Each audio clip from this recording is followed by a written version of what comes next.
Welcome to the Banker Lamp. Please enjoy the video.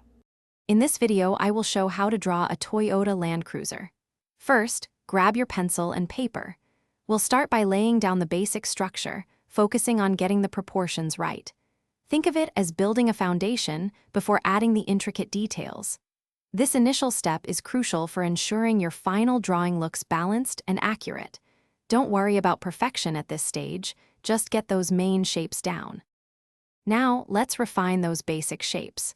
For the body, imagine a sturdy rectangular prism. Then, position two perfectly round circles for the wheels, making sure they align properly under the body. These wheels should be about 1/4 the height of the main body. Connect these elements with gentle curves to start forming the vehicle's silhouette. This step gives your Land Cruiser its robust stance.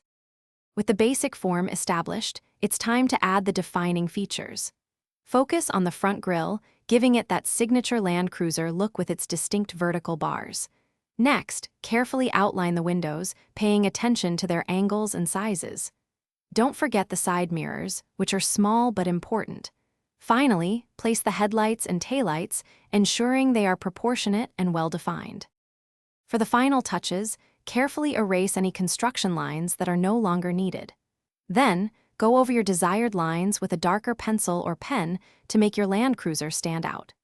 Add some shading to create depth and make the vehicle appear three-dimensional. Consider where light would hit and cast shadows. And hey, if you're looking to enhance your creative space, check the description for a link to the Echo Dot smart speaker and other great deals. Thanks for watching. If this was helpful, leave a like and consider subscribing. See you next time.